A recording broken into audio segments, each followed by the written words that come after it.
The Mavericks gave up on Luka Dončić after he led them to the NBA Finals. Now, he's in Los Angeles, averaging 27 points, 8 rebounds, and nearly 8 assists with the Lakers, torching defenses and making Nico look like one of the biggest fools in the league. Here he is again, hot, and I mean red hot. While LeBron James was sidelined, Luka and Austin Reaves stepped up, carrying the Lakers and making them a serious threat.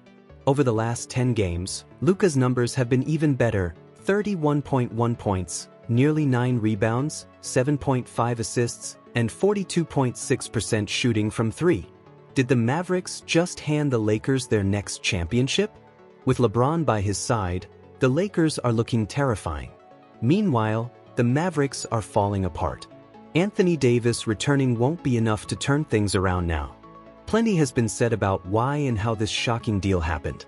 Almost 2 weeks before the Lakers pulled off the blockbuster trade for Luka, head coach J.J. Redick openly addressed their biggest offensive flaw: the inability to consistently draw double teams and create easy offense.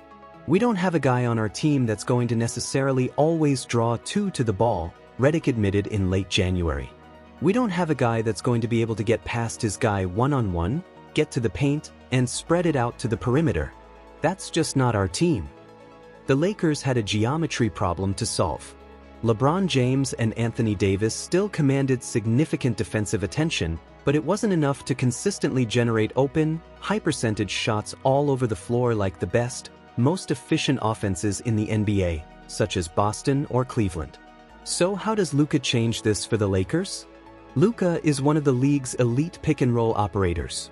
Defenses are forced to send at least 2 defenders when he comes off a screen, if not more. From there, his options are endless: hitting the roller, finding a weak side cutter, kicking out to a shooter, or swinging the ball to an open man. "People start learning that at some point in the game, they're going to double-team me," Luka said after a dominant 125-109 win over San Antonio. "Like always, I accept that and I like playing that.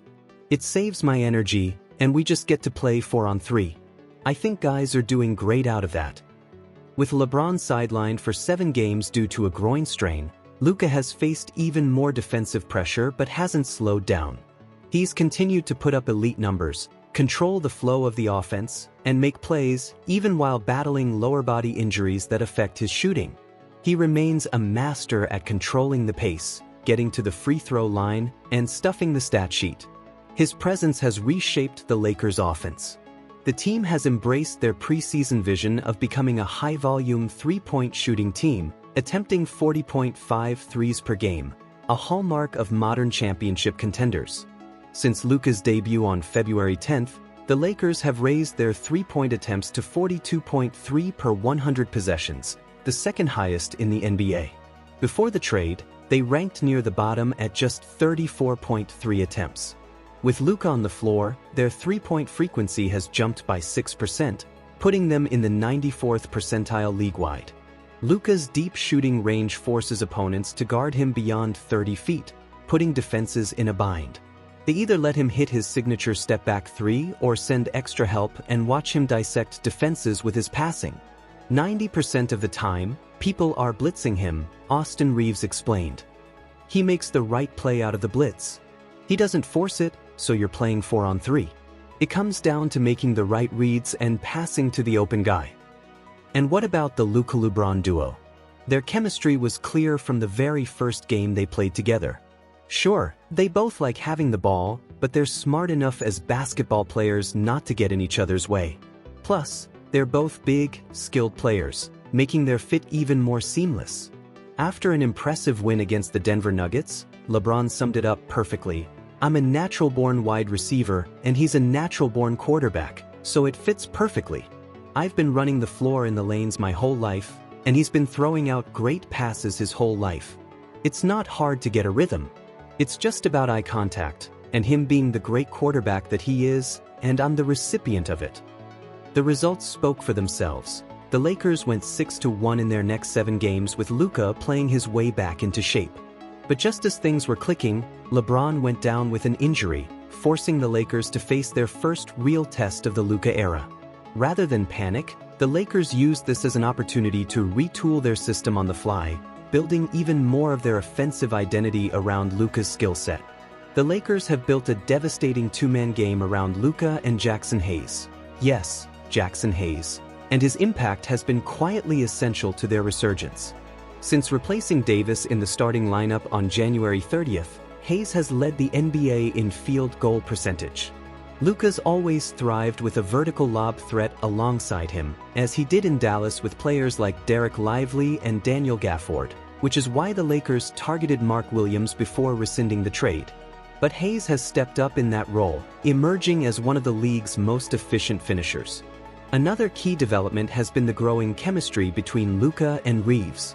With LeBron sidelined, Reeves took on a larger offensive role, often positioned opposite Luka as a safety valve for kickouts and ball reversals.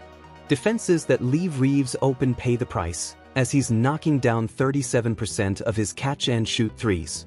As the Lakers head into the playoffs, their primary focus will be fine-tuning their offense.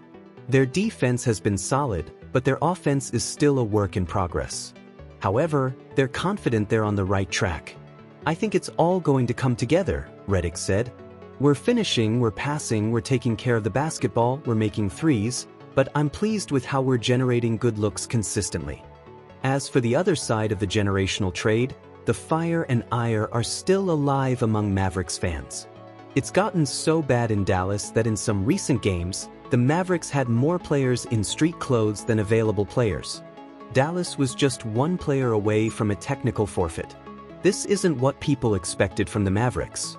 They were supposed to build on last season's finals run by adding more talent, but instead, they traded away a generational superstar in his prime for Anthony Davis, who got injured almost immediately.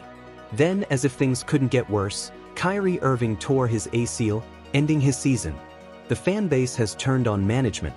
In addition to the Luka trade, they also made another baffling move, sending Quentin Grimes and a 2025 second-round pick to the 76ers for Caleb Martin. Martin has played just 5 games due to a hip strain, while Grimes is thriving in Philadelphia, averaging 27.8 points, 4.7 rebounds, and 5.2 assists while shooting 49% from the field. Fans are livid. After the trade, they literally held a funeral for the franchise in the streets.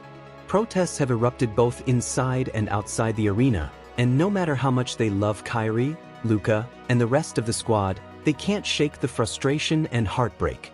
So, if you've made it this far, consider dropping a like and subscribing to the channel. It would really mean a lot. Thanks for watching, and I hope you have an amazing day.